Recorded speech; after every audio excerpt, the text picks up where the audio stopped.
തന്റെ മകന് നീതി ലഭിക്കാൻ ഏതറ്റം വരെ പോകുമെന്നും ഷഹബാസിന്റെ പിതാവ് ഇക്ബാൽ പറഞ്ഞു. സർക്കാരിലും കോടതിയിലും വിശ്വാസമുണ്ട്. പോലീസുകാരൻ്റെയും അധ്യാപികയുടെയും മക്കൾ പ്രതികളാണ്. പോലീസ് സ്വാധീനത്തിന് വഴങ്ങരുതെന്നും പ്രശ്നങ്ങൾ ഇവിടം കൊണ്ട് അവസാനിപ്പിക്കണമെന്നും പ്രതികാര ചിന്ത ഉണ്ടാവരുത്, ഇനിയൊരു ഷഹബാസ് ഉണ്ടാകരുതെന്നും ഇക്ബാൽ മാധ്യമങ്ങളോട് പറഞ്ഞിരുന്നു.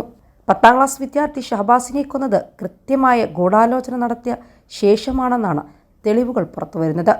പോലീസ് കസ്റ്റഡിയിലെടുത്ത 5 വിദ്യാർത്ഥികളിൽ പോലീസ് ഉദ്യോഗസ്ഥന്റെ മകനുമുണ്ട്.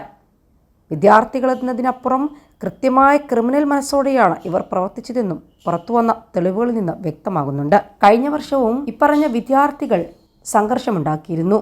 അന്നും വീഡിയോ പുറത്തു വന്നിട്ടും അവരെ വെറുതെ വിടുകയായിരുന്നു. അവർക്ക് പിറകിൽ അവരെ സംരക്ഷിക്കാൻ അവരുടെ രക്ഷിതാക്കളുണ്ട്. അധ്യാപകർക്ക് പോലും ഇവർക്കെതിരെ മിണ്ടാൻ ഭയമാണ്. കൊല്ലണമെന്ന് ഉറപ്പിച്ച ശേഷമാണ് ഷഹബാസിനെ വീട്ടിൽ നിന്ന് വിളിച്ചു കൊണ്ടുപോയത്. 21 ലക്ഷത്തോളം സന്തുഷ്ടരായ ഉപഭോക്താക്കളും 2 ലക്ഷത്തോളം തിമിര ശസ്ത്രക്രിയകളും പൂർത്തിയാക്കിയ മലബാറിലെ ഏക കണ്ണാശുപത്രി Al Salama eye hospital, hospital road, Perinthalmanna. അതിനു മുൻപും തന്നെ ഷഹബാസിനെ കൊല്ലുന്നതിനെക്കുറിച്ച് ചർച്ച ചെയ്യാൻ ഇവർ വാട്സപ്പ്, ഇൻസ്റ്റഗ്രാം ഗ്രൂപ്പുകൾ തുടങ്ങി. ആളുകൾ കൂട്ടമായി ചേർന്ന് മർദ്ദിച്ചാൽ കേസ് നിൽക്കില്ലെന്നും മരിച്ചാൽ പോലും ജയിലിൽ കിടക്കേണ്ടി വരില്ലെന്നും ഉൾപ്പെടെയുള്ള നിയമവശങ്ങളും ഇവർ ചർച്ച ചെയ്തു. SLC പരീക്ഷയായതിനാൽ അതിന്റെ ആനുകൂല്യവും ലഭിക്കും. പ്രായപൂർത്തിയാകാത്തതിനാൽ വലിയ പ്രശ്നങ്ങളുണ്ടാകില്ലെന്നും ഇവർ മനസ്സിലാക്കി.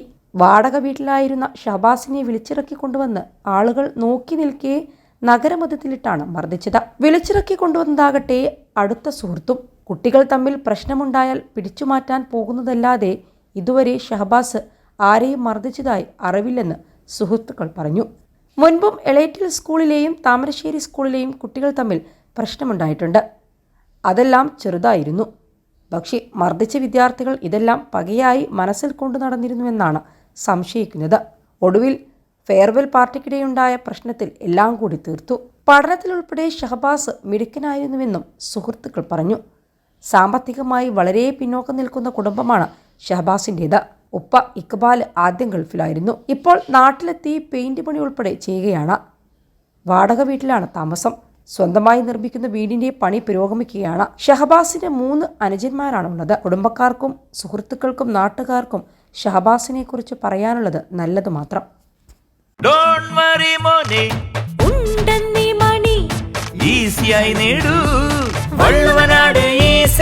ആവശ്യം ഏതുമാകട്ടെ, പണം ഞങ്ങൾ തരും.